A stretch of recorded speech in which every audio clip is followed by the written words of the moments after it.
Board gamers, and welcome back to Not Board Gaming. I'm your host, I'm Mark. Now in today's video we're going to be taking a look at the game that is kind of the hot favourite at the moment. Loads and loads of people are loving their playthroughs of Sleeping Gods by Red Raven Games and designed by Ryan Laukat. I think that no pun included in their recent review called it one of the best games of all time. This kind of sprawling sandbox choose your own adventure game where you're going to be wandering the sea has really captured people's imaginations as you're jumping from quest to quest to try and complete your campaign. Now I have played through an entire campaign of this solo. It took me about 12 to 14 hours as a solo player. I think if you play with more people it will take a lot longer than that. I believe around about 20 hours, as of course there's more player agency and decision space that takes place in the game. So I played through an entire campaign of Sleeping Gods solo, and I really didn't enjoy my experience at all. And I think that's kind of the reason for the video is, yeah, we'll talk, kind of review it a little bit. I'll talk about what I think works and potentially doesn't work in the game of Sleeping Gods. But we'll also have a little bit of a wider discussion as well, because I think, you know, we sometimes always fall into the trap of saying, oh, you know, it's a good game, but it's not for me, and therefore we give an apologist stance on things. Is that the right thing to say? I mean, if we're playing a game and we're not enjoying it, should I apologise for saying that the game isn't for me? So let's kind of have a look a little bit about Sleeping Gods, what it is, some of the mechanics involved, and then I'll go into my thoughts on what I think works, what I think really doesn't work, and why I didn't enjoy my adventures on the Wandering Sea. So there we go. Let's move into Sleeping Gods by Ryan Laukat and published by Red Raven Games.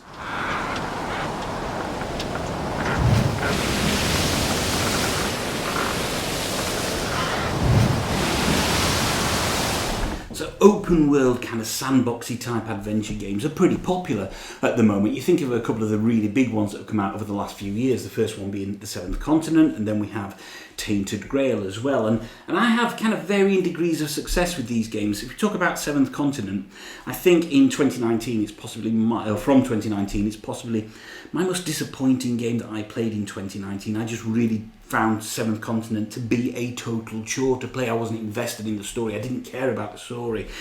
It carries a lot of the same flaws that Sleeping Gods has for me, in terms of the need to repetitively play things to get the most out of the game.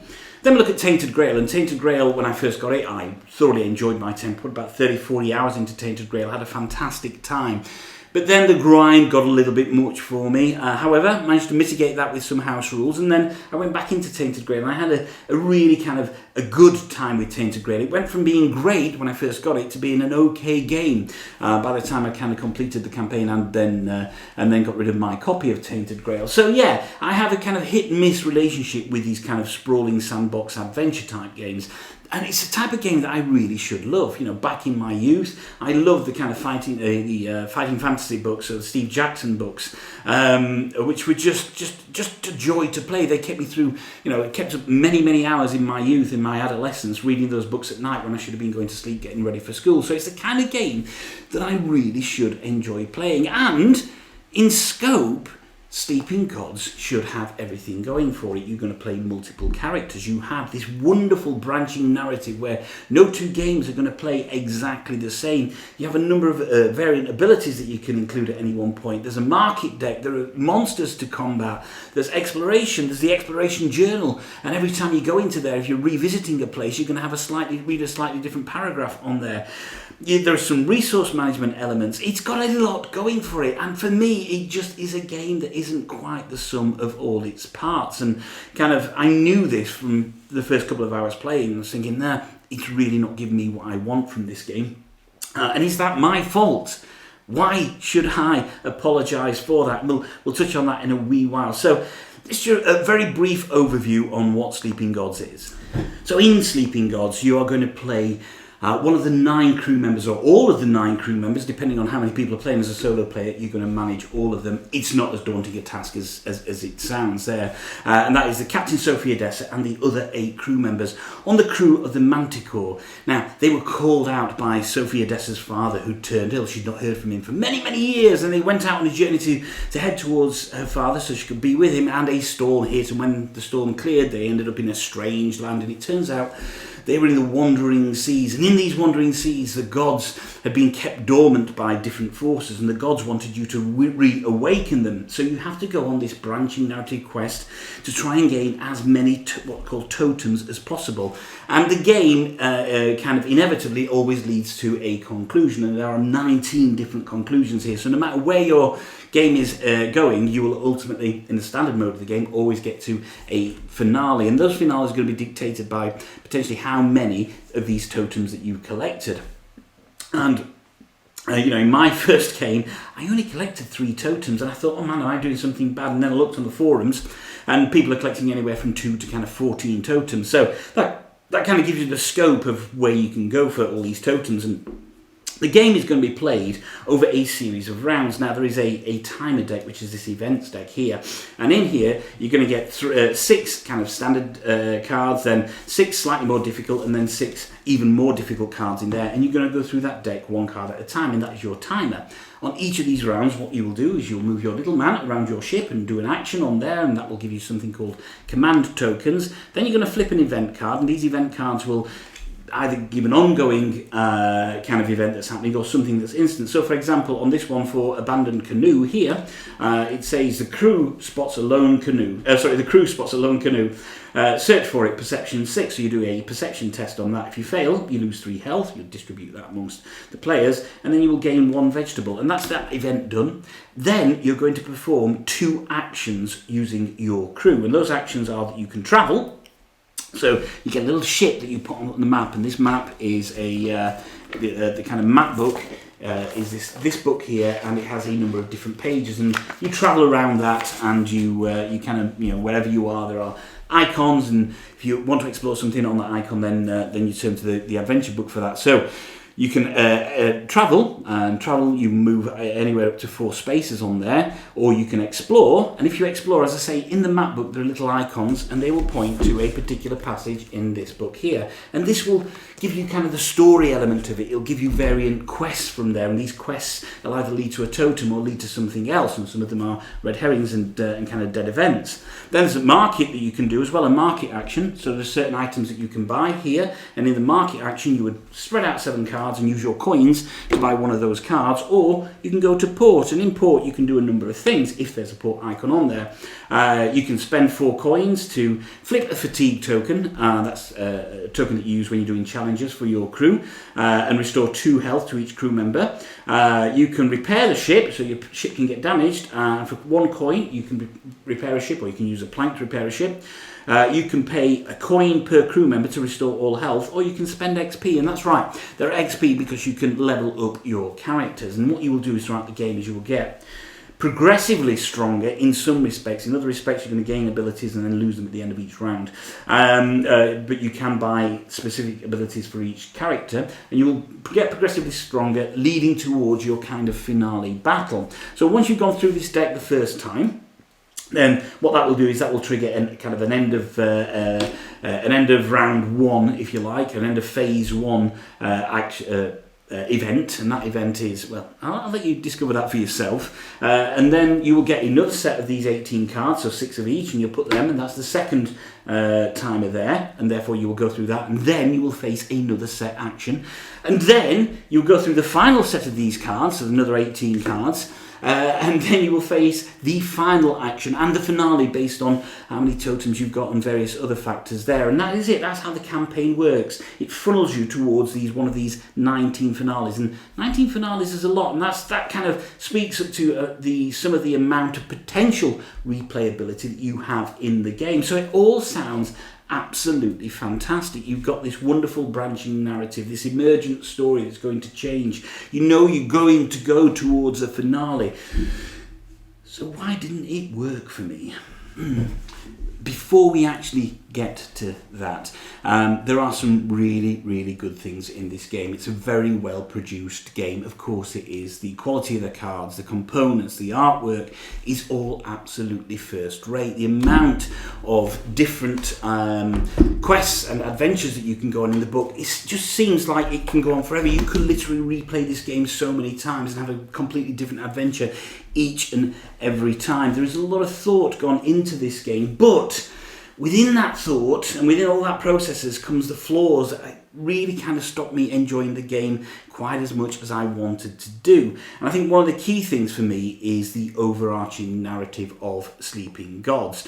You know, you start the game and you're going to start it the same way every time. You're going to be blown into the wandering sea by this storm, and then you've got to go out there and find as many totems to release the gods. And that is the overarching story.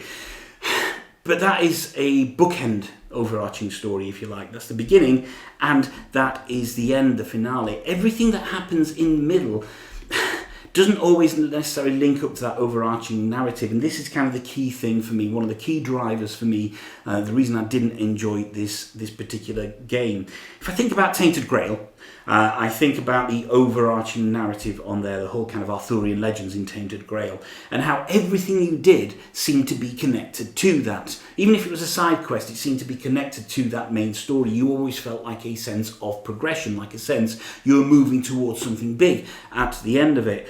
Unfortunately, because of how the adventures and the quests in Sleeping Gods are structured, it means that it's a game of side quests. Everything you do is a side quest, and these quests are going to take maybe 2, 3, or 4 turns through the various cards using the event deck.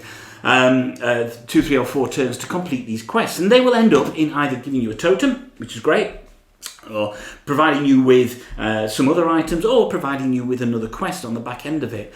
But they don't seem to be necessarily linked together. Everything felt so goddamn isolating, and it just felt like a game of side quests which was bookended by this overarching narrative, and that's what really started to get to me fairly early on. I didn't see the kind of connected story through this. I knew that ultimately, as I played through the campaign, I was going to get to a finale, but it felt a lot like, other than collecting totems, what I was doing wasn't really driving anything there. And there are a few things while you're playing through it that actually kind of take you away from that narrative as well. So that is a real kind of down part for me, the fact that there is no overarching narrative. It is a game of side quests, and like all games, some of these side quests kind of lead you on a false path, etc. But it just took me out of this adventure. It stopped me enjoying what I wanted, which was an overarching storyline. So in a game that's giving you 9 different characters to control, and you don't necessarily control them, you just use their abilities for various challenges and combat, etc., you would feel like there's plenty of scope to get some character depth out of these characters. So we have Mac Johnson, we have Laurent Lapointe, we have Marco Reyes, Rafael Vieira, Gregory Little, Kasumi Aoshima, Kanan Sharma, Audrey Williams, Captain Sophia Dessa, a wonderfully kind of inclusive and divergent cast and crew of sailors with you. It's fantastic that they tackled inclusivity in this way. It looks absolutely great. The artwork is fantastic. You get a range of female and male characters. You get a range of characters from different ethnicities. That's all fantastic, but then that's all you get, really. You don't get anything as you're reading through each of these quests and exploring the story. There's no real character development here, and that is an absolute crime. Why, when you give them this wonderfully kind of divergent range of people, this wonderful range of crew members, are you not exploring their individual personalities?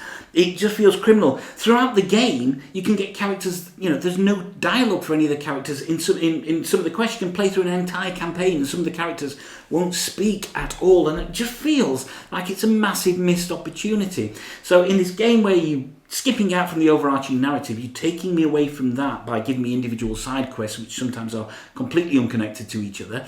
Then you're giving me a crew of 9 characters, which should create this wonderful evolving storyline, and it's completely skipped over. There is no real sense of character development. Each of them, as well as getting kind of random abilities through the game, can have their own upgrade abilities that you spend your XP points on, but that is just kind of to give them more of some of the powers that they already have. What it doesn't do is tell me anything more about Kasumi Aoshima. Now on the back of each card there's a little bit of text of each of those and gives you some kind of background information on them. Wouldn't it be great if kind of throughout the story as well, you were delving a little bit more into them, making some quests specific for some of these people, and it just doesn't feel that way. What you may get at the end of the quest, you'll choose which characters you want to do that quest, and then if it goes negatively, or if something happens, it can then just say, right, so a random character that you haven't involved in this particular challenge or quest is now going to suffer 3 health, or is now going to get a kind of a madness token or whatever. And it just feels really arbitrary and just kind of misses the point of having these 9 characters to control. However, even though I have more to say on why I didn't enjoy Sleeping Gods, as I mentioned earlier, there are some really good things in here. When we talk about the individual quests, so you go to a particular part on the map and you'll use the explore action to read a passage in the book, and that will give you then sometimes a quest card, which are these cards here. And these give you kind of a hint on what you need to do to complete this quest. Some of them you can absolutely tell as to whether it's relevant to getting a totem. Remember, the aim of the game is to try and finish the game with as many totems as possible, so you can get a totem. But they all have these keywords on the bottom of this card here, which says Falcon on this particular card. So this is Anne's map. We took a map from Anne's cottage. It leads to a forest on the east on the island on the east. So that's great. That tells you from where you are, you need to find a forest on the map somewhere over to the east, and it's got a little keyword at the bottom there. And what this does, this acts as a trigger, if you like, a mechanism to make sure that you're experiencing the story at the right time. So if I'd have gone to this island on the east before getting this card, the first thing in the passage would have been to say, right, if you go into whatever it is, I don't know, passage number 37, it may not be that, and it'll give you a bit of flavour text there, and then it'll say, if you have keyword Falcon, then go to this passage. If you don't have keyword Falcon, then go to this passage. And that's good.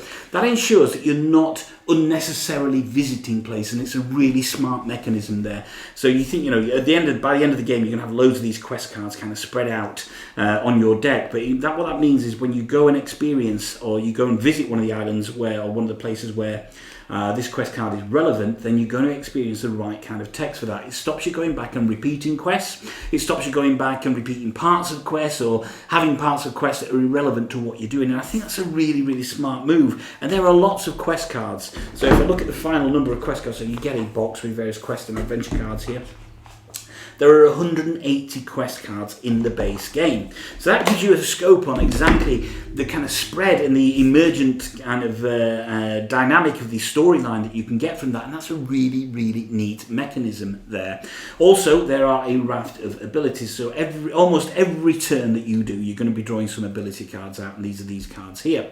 And these act as a number of things. Well, first of all, the first thing they do is an ability card, so you're going to pull one of these cards out, and then you can buy this ability, here it's 1 command point, and then assign it to one of your characters. And they've got an icon on them, so this one is a crafting icon just there, and what that does is all your characters start with various icons, be that cunning, be that perception, be that savvy, strength, or craft, and there's a limited number, and these affect tests that you take. You can beef them up by signing these cards on here. And a lot of them are dual action as well. So they will have, as well as giving them an extra kind of benefit in terms of the ability, they'll have another action on the bottom. And this one says, when you cook a recipe, also restore 1 health. Some will do things where you discard them, etc. And the use of multifunction cards works really, really well.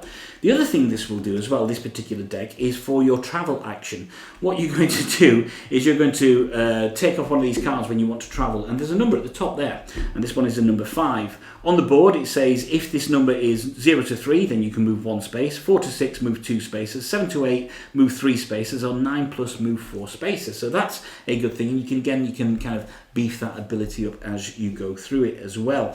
So yeah, there's a couple of really, really kind of interesting dynamics there that happen from these ability cards. They also work for your combat as well.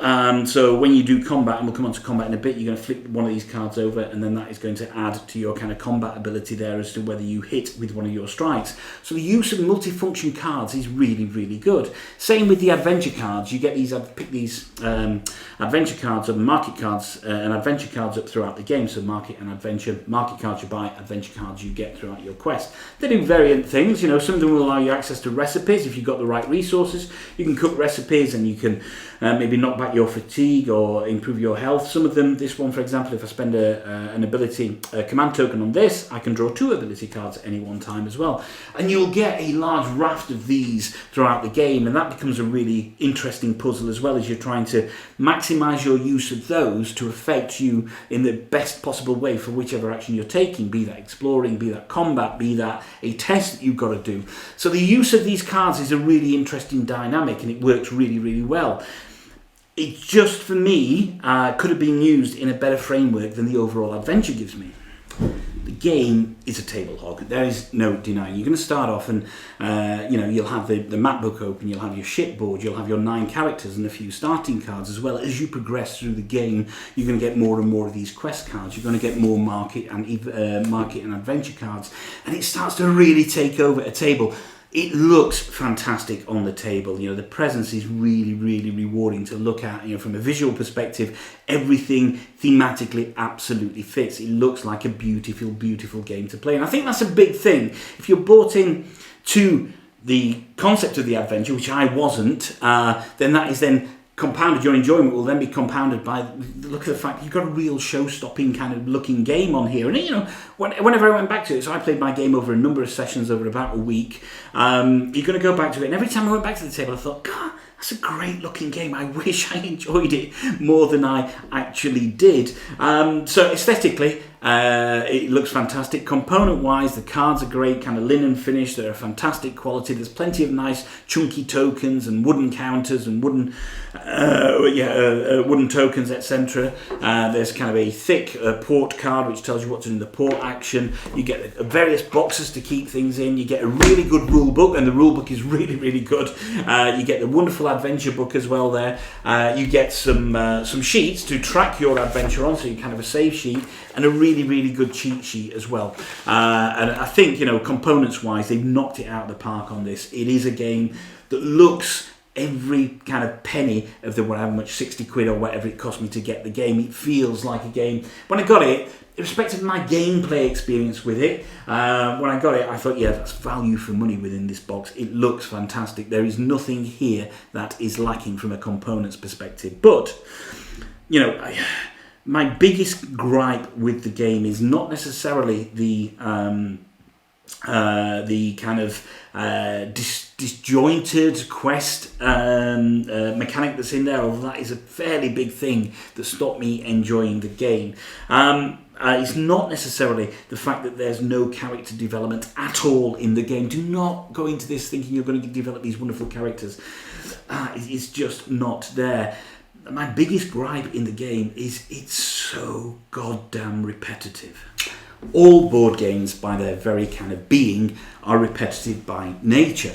To get better at a board game, you have to play that board game multiple times. Nobody wins Mage Knight on their first go. And more so in Sleeping Gods, it's a game that you're going to get more out of it the more times you play it. I'm not talking about having one adventure. There are 19 different endings here. And therefore, you're going to play this game. If you want to experience all 19 different endings, God knows how many times you're going to have to play the game to do that. But to get the most out of the game, you're going to have to play this game a number of times. And that is only going to happen if you're bought into the core experience. Obviously, I wasn't bought into the core experience. Therefore, I played through the campaign once. It will never hit my table again. I will be selling this copy of Sleeping Gods. And hopefully it'll go to somebody that'll appreciate it more than I do. But yeah, to get the most out of this game, the very structure of the game is to repeat play. So you'll play through a campaign, you'll get a particular ending. Is it good enough? Not, maybe not. Then you'll play another, and you'll play through and get a different ending. Do you want to experience all 19? Well, that depends on how successful you've been in the game itself. Is the aim of your game to get as many totems as possible? If that's the case, you're only going to experience a few of those 19, or is it just to explore this wonderful land? And you can make up your own journey, and that's the great thing about it. But as I say, you've got to be bought into that core, the core concept of the game. You've got to have agency in there. You've got to care about the decisions that each of these quests do. And for me, I really didn't care. It became a mechanical process for me. The other thing about repetition is in the game itself is each round, or when you go through an event deck, is relatively brief. So you're going to move your kind of worker on the board, and you're going to get some command tokens from there, and maybe another ability card, and maybe do some health or some other stuff. Then you're going to reveal an event. There are just enough cards in the base game to cover a complete playthrough in there. So there are 54 cards. So you're going to have 54 turns basically, and these are going to be split up, as I say, into the kind of medium difficulty, easy difficulty, medium difficulty, more difficult cards each round that you play the game, 6 of each. And that's okay, but, as a mechanism, you're moving your guy, then you're playing an event, and then you have 2 actions to take, and you can repeat these actions as you want. Travel, explore, market, port. Unless you're exploring, and then you do a bit of a side quest, it becomes quite mechanical in nature. You've got 54 turns to try and get as many totems as possible, or get to the end of what you want to do. But I didn't feel like I was doing anything different to get to those things. It just felt like I was moving my guy on the ship, mitigating some stuff, turning over an event, and then doing a couple of actions. And that is the thing. There's nothing really that takes away from that grind. By the back end of my kind of run through the third deck, it was a real struggle for me to keep engaged in this. I thought, oh God, all right, so, right, here's another event. Oh, there we go, a different action. Right, what can I do now? Here's where I am on the map. I know I've got 4 turns left. I'm not going to get to this island to complete that quest. I'll just go and explore this particular island instead and see what happens. And it became this kind of unending, repetitive notion that I just didn't really enjoy. And as I say, repetition is not a bad thing. If it felt like within those repetitive cycles I was doing something inherently different, but it's not. It's a game of travel, explore, do a quest, move, travel, explore, do a quest, move, travel, dock at a port, repair your ship, repair your crew members, move. It just became this unending kind of cycle of not very interesting actions, and which were not helped by the just the arbitrary nature of a lot of the quests. It's a final aspect that kind of I appreciate, and I can see why some people like it, but I didn't enjoy it as much as I could have done it, but it wasn't terrible, is the combat aspect. Combat becomes this weird kind of spatial puzzle where you're going to get some bad guys from here, and you can see at the bottom there they've got these little grids, and you have to try and fight them by using the abilities on a couple of your characters, on one of your characters. And depending on how much damage you do, you're then going to put little icons on there. You want to cover all their heart icons. And it becomes a nice little spatial puzzle there. And you can have multiple characters that you can do splash damage on, so you can carry damage from one to another. They're going to counter-attack you, and at the end of the round, any that are remaining are going to attack your characters. And it's a nice little spatial puzzle. I didn't particularly enjoy it, but I can see the beauty in that, and I really applaud Ryan Laukat for doing something a little bit different in combat there. Thematically, with how the game works, and the fact that you are using the abilities on your cards to do everything else, and therefore that should work for combat. It feels really nice. That actually, it does feel good, and there are ways to mitigate it by upping the abilities on your character. So whilst I kind of appreciated combat and I kind of liked it, it didn't fully work for me, and on that one I'm happy to say that Sleeping Gods, for that particular thing for combat, that's not you, that is definitely me. There is a nice little mechanic on there as well with combat, that if you're the character that you're using to do a particular action is successful, then they have something called a synergy token, and these are kind of unique abilities, and what you will do with that synergy token is you'll then pass it on to the board of the next character that's going to combat, and they get to use the action on there. So they're kind of working together to provide some additional damage or some additional abilities in combat, and I think that's a really smart and nice mechanic. So overall, combat, oh my God, I'm in a real kind of dichotomy here, because I really appreciate and like what they've done for how they've done it, and the different mechanics and how the synergy tokens work. But I think it was kind of downplayed for me a little bit because of my overall enjoyment in the game. But yeah, that combat is a smart mechanic, didn't quite work for me. That part alone, Sleeping Gods, that's me, not you. The rest of Sleeping Gods, that's definitely you, that's not me.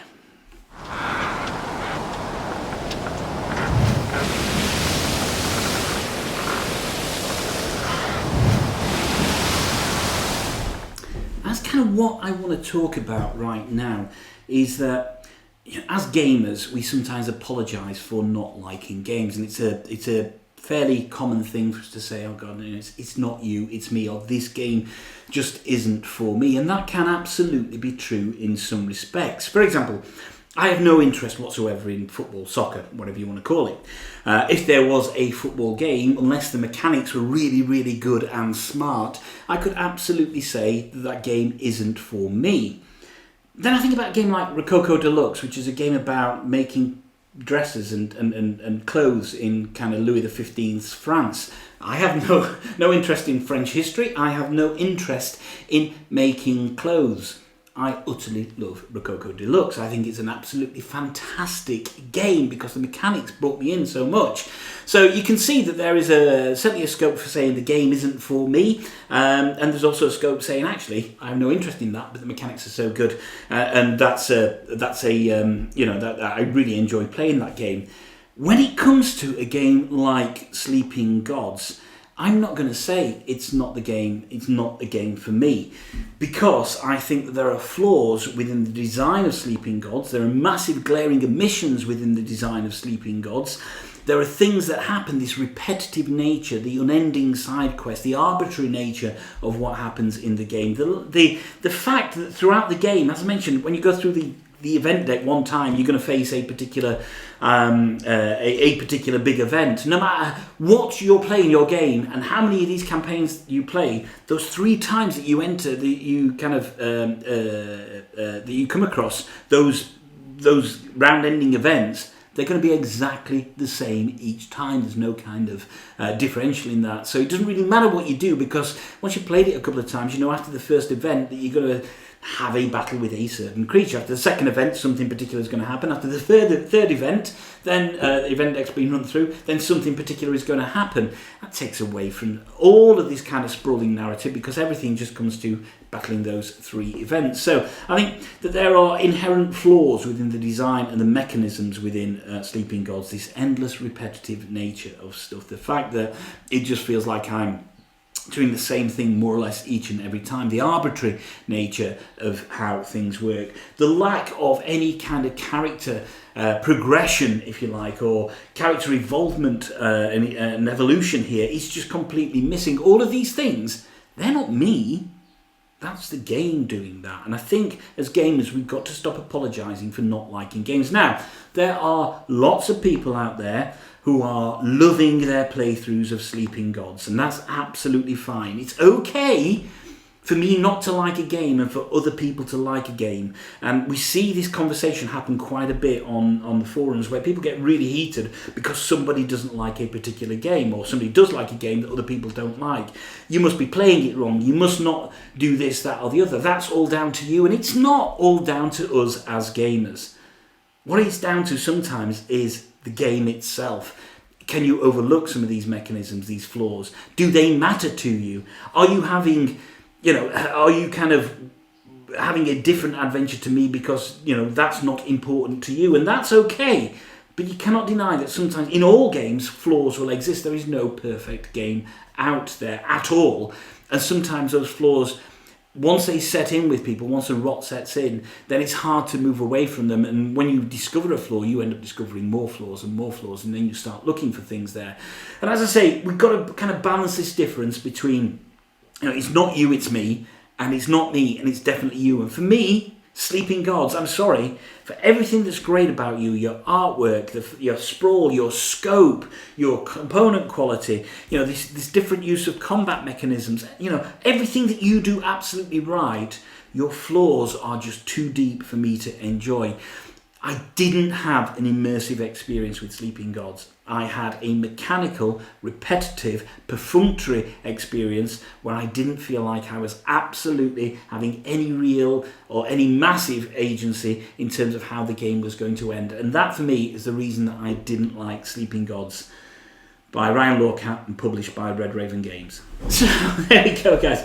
It's my views on Sleeping Gods, and a little bit more about, kind of why it's okay not to like games, and why sometimes it's not you, and you don't have to apologise for not liking a game. Sometimes it's the game that causes that to happen, and it's okay to not like games that other people like, and it's okay to like games that other people don't like. Please always have a healthy discussion around this stuff. understand both sides of the discussion, and and try and find a common ground. Not all games are all bad, not all games are all good, and people's enjoyment will lie somewhere in between all of those.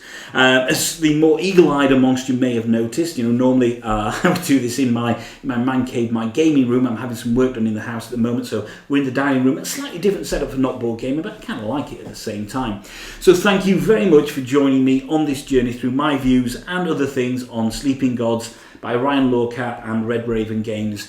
By all means, go and check out lots of other reviews. If you're going to spend 60 quid on a game, there are people out there that love it. There's some really positive stuff. Make sure you do your research. Listen to both the positives and the negatives about the game, and then make your decision. Because if you can overcome the flaws that I've seen in the game, then chances are you're going to have a wonderful time doing it. However, if you think some of these flaws are going to be a little bit too jarring for you, then still go and get some kind of opposing opinions on it and make up your own mind. But for me, it's pretty much a disappointment for Sleeping Gods. It was on one of my kind of lists of games that I really wanted. It's a game by doing my research before I bought it. I really thought I was going to like it, and unfortunately, it didn't pan out for me that way. So Sleeping Gods by Ryan Laukat and Red Raven Games. Thank you very much for joining me through this. As I say, this is not board gaming. I'm your host, I'm Mark. Don't forget to kind of like and subscribe to the channel. Check out our other videos. And one final thought. If you can't find anybody else to play with, there's nothing wrong with playing with yourselves. Until next time, bye-bye.